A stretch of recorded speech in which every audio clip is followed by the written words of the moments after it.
A lot of passion for what you're doing. And I want to let you all know that how left their belongings, so the fact that you don't have all the things you need. 5%. I want to let you all know that how important your today is.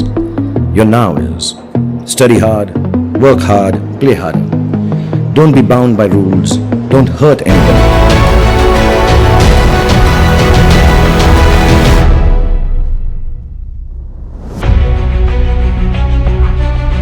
5% of the work has already been done when you're born in this country.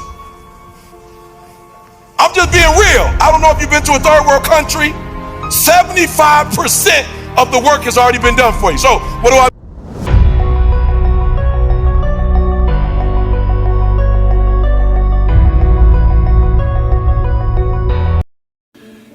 You know, a few months ago, I toured Auschwitz, the Nazi concentration camp, where 1.1 million men, women, and children lost their lives. Almost all of them were ruthlessly murdered simply because they were Jewish. When you walk through a place like Auschwitz, you feel a tremendous weight. There are reminders everywhere of the horrors that happened there.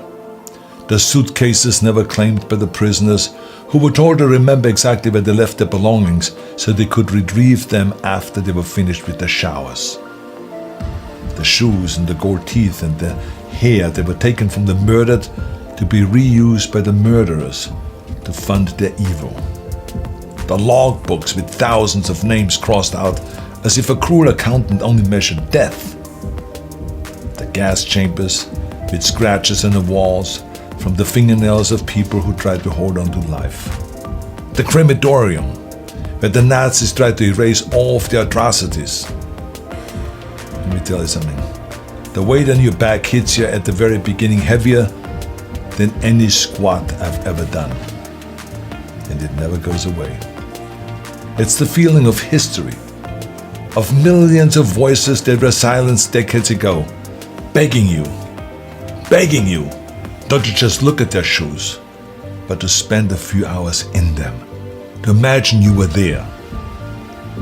Because once you imagined that you arrived on that train, and you were sorted into those lines, and you smelled the smoke that didn't smell like any wood you've ever burned before, and you never saw your families coming out of those showers, and then you worked your butt off while getting almost nothing to eat, until you looked more like a ghost than a person. And then when you couldn't work anymore, and they considered you useless, they sent you to the showers too. Once you have spent the time to really think about all of those things, then your imagination has no choice but to start the real work. Because on that day, I woke up and I realized that life is about today. Living today. That whatever I want to do, I do it right now. She said, I enjoy getting up in the morning, looking out of the window, just looking at the grass. I like to say that because I believe that we have a lot of things going for us that many of us don't realize, and many of us really never use all the things that we have going for us and ever act on the things that we'd like to act on. And consequently, most of us go through life sleepwalking, never really discovering our true potential, never enjoying life to its full extent. And so, therefore, I think that there are some things that we need to begin to do to take charge of our destiny. How many of you like to take charge of your destiny? Raise your hand, please. Very good. All right. So we're going to do that. And you know, one of the things that really stimulated this, I was with a friend of mine. We were riding back after I'd spoken to her company, and they had a major downsizing. Now they call it right-sizing, when companies reduce the workforce for economic reasons. Well, at any rate, when we were on the plane and she said, you know, I'm no longer going to be with the company. And I said, no. I said, why? She said, well, my division has been eliminated. I said, well, you do have another plan, don't you? And she said, no. I said, but didn't they have something of this nature about a year ago? She said, yes. I said, but did you start thinking that maybe perhaps you need to prepare to do that which you really wanted to do? Because this person that I've known for a long time always wanted to be involved in fashion design. So I said, haven't you been doing something on your fashion designing career? She said, no. I said, but what have you been doing? She says, hoping that nothing happened to me. I said, but hoping it's not a process. It's not a method. You know, a lot of people go through life like that. Now, that wasn't really what she wanted to do, but I do a training seminar, and one of the things we ask, what would you do if the unthinkable happens to you? What would you do? If you had an accident, or you lost your job, or you were laid off, or you became ill, how would you provide for yourself if the unthinkable happens to you? And it doesn't always happen to the other person. It can happen to me, it can happen to you. But most of us go through life thinking that, well, just maybe it won't happen to me. That we'll just read about somebody else that will happen to us. Talking to a friend of mine by the name of Maria, who is wheelchair bound, and she said that she had an experience in her life that taught her that she's not immune from life, because she was diagnosed as having muscular dystrophy at age 15. And she figured that was tragic enough.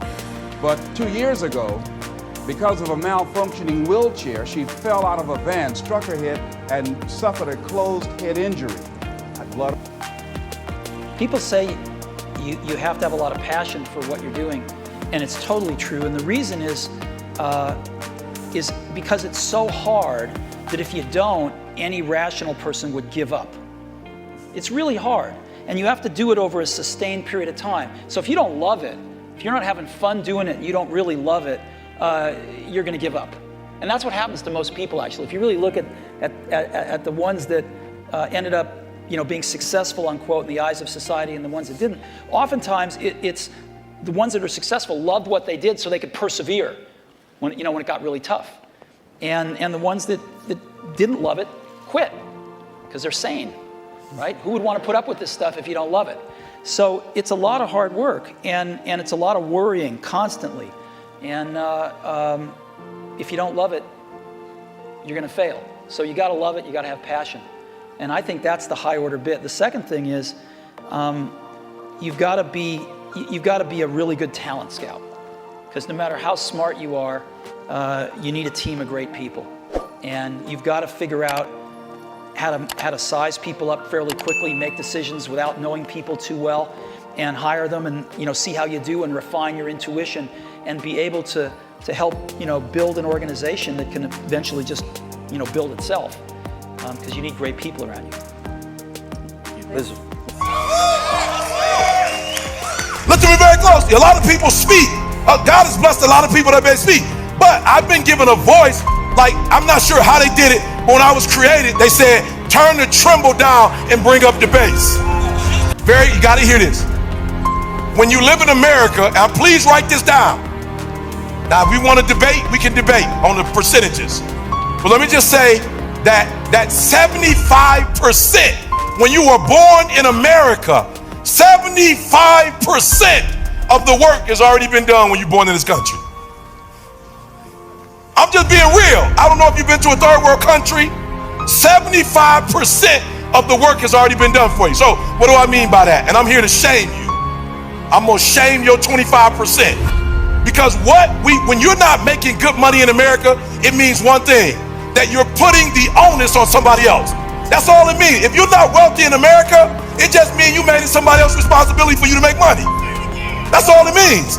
Like, listen to me very closely. If you live in America and you're not wealthy, it just means you was relying on somebody else to do the work for you that you're supposed to do. So watch this, watch the numbers. So if you're in business, 50% of the work has already been done. You already have a product. I'm just being real. If you, like, whatever company you work for, they gave you a product. And number two, they gave you the business model. So you come into a LLC, you come into an S Corp, you come into a nonprofit, you come into it. You ain't got to do no paperwork. You don't need administration. You ain't paying no taxes. Listen to what I'm saying. You come into a business model. They already have the business model. The only thing you got to do is make money. Listen to me. 50% of the work has already been done. Now, when I say 75%, that 25% means that the Creator has already given you a gift. Look at me very good. You come into a world where when you do bit, like I'm here to speak, everything has been set up for ET. They sent my 50%. They got my flight. I got a hotel.